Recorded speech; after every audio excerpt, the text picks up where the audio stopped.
Space టెక్నాలజీలో మనం అద్భుతంగా రాణిస్తున్నాం ఇవాళ. కాబట్టి రాబోయే ఈ రోజుల్లో చదువుల్లో మార్పులు వస్తున్నాయి. ఇందాక ఒక మాట అన్నారు.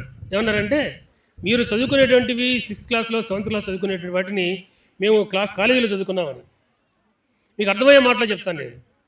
ప్రోటాన్ ఉంది కదా, ఎలక్ట్రాన్ ఉంది కదా, న్యూట్రాన్ ఉంది కదా, ఇవన్నీ మీరు ఏ క్లాస్ చదువుకుంటున్నారు? 6th క్లాస్ చదువుకుంటున్నారు. మేము మొట్టమొదటిసారిగా ఎలక్ట్రాన్ న్యూట్రాన్ల గురించి మా ఇంటర్మీడియట్లో చదువుకున్నాం. అర్థమైందా? నేను ఇంటర్మీడియట్లో చదువుకున్నప్పుడు ఏం చదువుకున్నాను, మీరు ఇప్పుడు 6th క్లాస్లో 7th క్లాస్లో చదువుకుంటున్నారు.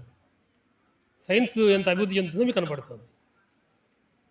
మీకు అందరికీ ఇప్పుడు ChatGPT వాడుతున్నారా?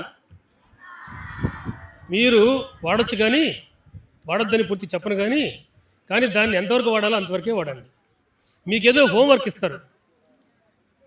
ఒక ఆగస్టు 15 సంబంధించి ఉపన్యాసం రాస్తున్నామని చెప్తారు. మీకు ఎస్ఏ రైటింగ్ కాంపిటీషన్ పెడతారు. మీరు వెంటనే ChatGPTకి వెళ్ళిపోయి కొట్టకూడదు, తప్పది. మీరు ChatGPTని ఎట్లా వాడుకోవచ్చు అంటే, మీకు ఏమైతే తెలుసో దాన్ని రాయండి. ఇది in English or in Telugu or in Hindi రాయండి. రాసిన తర్వాత ఒకసారి చూసుకోండి, దాన్ని ChatGPTకి ఇవ్వండి. అది మీకు చక్కగా తప్పులు లేకుండా నీట్గా ఇస్తుంది. మీరు ఎలక్యూషన్ కాంపిటీషన్లో పార్టిసిపేట్ చేయాలి.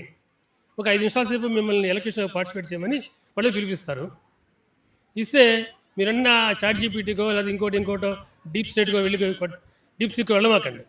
మీరు తయారు చేసుకోండి. ఫస్ట్ వల్లభాయ్ పటేల్ గురించి చెప్పాలి, ఇస్రో గురించి చెప్పాలి. పొద్దున ఎప్పుడన్నా అవసరం వచ్చినప్పుడు దాని గురించి మీకు ఏం తెలుసో మీరు రాసుకోండి, ప్రాక్టీస్ చేయండి. అప్పుడు మీరు టెక్నాలజీ వాడుకోండి. కానీ టెక్నాలజీ అనేది మనం ఎట్లా వాడుకుంటాం దాని మీద ఆధారపడి ఉంటుంది. పూర్తిగా మీరు టెక్నాలజీకి అలవాటు పడితే మీ బుర్రలు వికసించవు.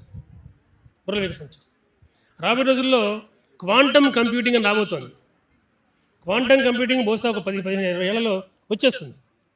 క్వాంటమ్ కంప్యూటింగ్ వచ్చిన తర్వాత ఈ AI టెక్నాలజీ ఉంటుంది, దీన్ని దాటిపోతుంది. కాబట్టి అంత వేగవంతమైన మార్పులు వస్తున్నాయి. అందుకే వాళ్ళ న్యూ ఎడ్యుకేషన్ పాలసీ ఉంది. న్యూ ఎడ్యుకేషన్ పాలసీ మీరు రాబోతున్నారు. మీరందరూ కూడా రేపు పొద్దున న్యూ ఎడ్యుకేషన్ పాలసీ చదువుకోబోతున్నారు.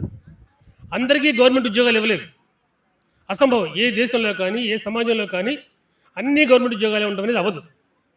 అందువల్ల స్కిల్ డెవలప్మెంట్ ప్రోగ్రామ్స్ని లింక్ చేస్తూ, వొకేషనల్ కోర్సెస్ని లింక్ చేస్తూ పెద్ద ఎత్తున ఇవాళ న్యూ ఎడ్యుకేషన్ పాలసీలో మార్పులు వచ్చేస్తున్నాయి.